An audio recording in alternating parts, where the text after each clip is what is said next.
আমি মনে করি আমাদের দেশে কোনো স্কুলে এগুলি কার্যকরী হয় না। অর্থাৎ আমাদের ছেলেমেয়েরা, আমাদের সারা দেশের শিক্ষিত ছেলেমেয়েরা লেখাপড়া করে স্কুল থেকে, কলেজ থেকে, ইউনিভার্সিটি থেকে ঠিকই তারা উন্নতি লাভ করে, তারা টাকা পয়সা কামায়, গাড়ি বাড়ি করে, এই সত্য। কিন্তু প্রকৃতপক্ষে আমরা যে অন্য যে জীবন আছে, বাস্তব জীবন, ওই জীবনের সম্বন্ধে আমাদের স্কুল কলেজ থেকে কিছু শিক্ষা দেওয়া হয় না। এই জন্য আমি কিছুক্ষণ আগে বলছিলাম, এই জিনিসটা আমি আমার বিশেষভাবে হেডমাস্টার বাবু, আমাদের স্ট্যান্ডার্ড কাউন্সিলর এদেরকে এবং আমার অন্যান্য শিক্ষক শিক্ষিকাবৃন্দদের এই কথাটা আমি বলি যে তোমরা আমার কথা শুনো। আমি কয়েকটা কথা বলবো, এটা আলোচনা করতে গেলে দিন রাত শেষ হবে না। আমি সংক্ষেপে কয়েকটা কথা বলবো যে আমাদের এই শিক্ষার, বইয়ের শিক্ষার পাশাপাশি তাদের মানবিক, বাচ্চাদের অর্থাৎ মেয়েদের তাদের মানবিক মূল্যবোধ শিক্ষা দিতে হবে। প্রত্যেকটা শিক্ষক, আমি মনে করি তোমরা আন্তরিকভাবে আমার এই কথাটা অনুধাবন করো। যদি তোমাদের মনে লাগে যে স্যারের এই কথাটা সঠিক, তাহলে তোমরা আন্তরিকভাবে চেষ্টা করবা মানবিক মূল্যবোধ আমাদের এই মেয়েদের শিক্ষা দিতে হবে, এই বইয়ের পড়ার পাশাপাশি।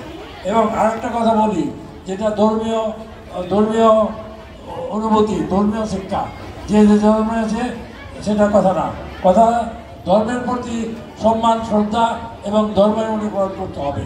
এই ধর্মই যে কোনো ধর্ম, এই ধর্মই মানুষকে সঠিক পথে দিক নির্দেশনা দিবে এবং দিক নির্দেশনা দিয়ে রাখছে।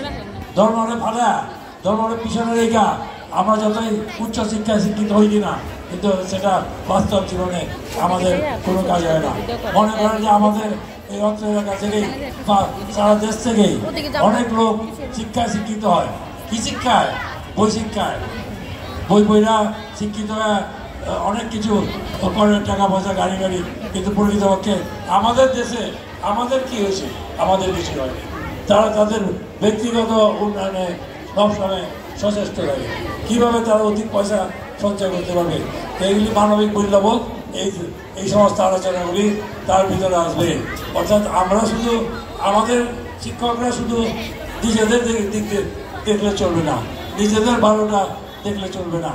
এটা মানবিক মূল্যবোধ এবং ধর্মীয় অনুভূতি, এটা তাদের ভিতরে, মেয়েদের ভিতরে দিতে হবে। কোথায় দিতে হবে? বইয়ের বাইরে শিক্ষাগুলি সময় পাইলেই তারা মেয়েদের সাথে আলোচনা করে এই কথাগুলি তাদের বুঝাইতে হবে। তৃতীয়ত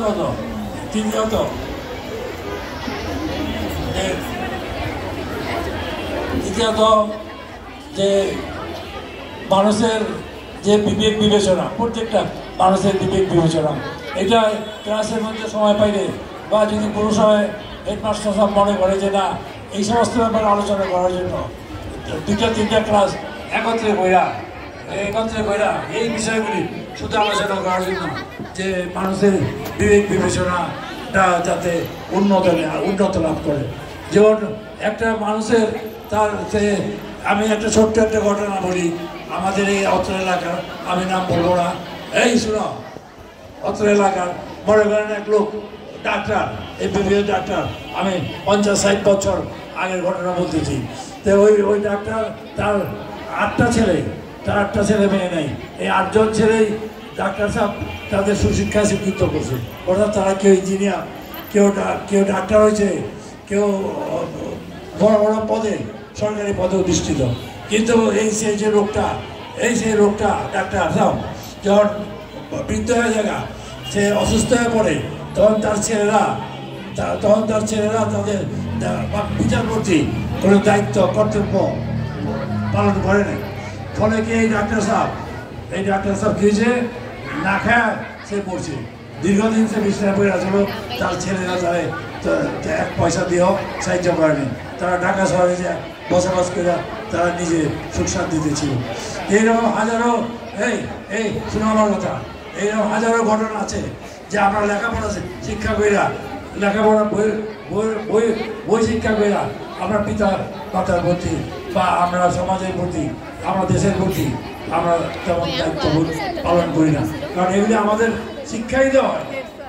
এই সমস্ত জিনিসগুলি আমরা বই পড়া যেহেতু পারছি, পাস করে গিয়া বড় বড় চাকরি করতেছি, কিন্তু আমাদের মানবিক মূল্যবোধ এবং সুবিবেচনা এই জিনিসগুলি আমাদের আয়োর ভিতরে আমরা শিক্ষা অর্জন করি।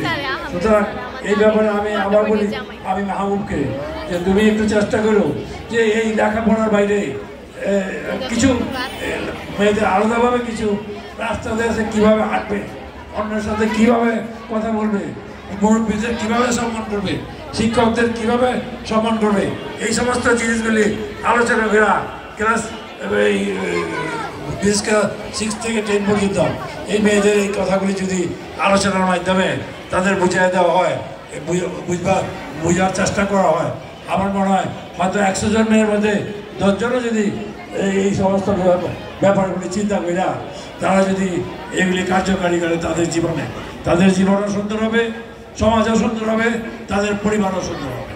তা আমার কথাগুলি কানেতে কীরকম লাগলো আমি জানি না, এই ক্লাসটা এটা কীভাবে নিলাম জানি না।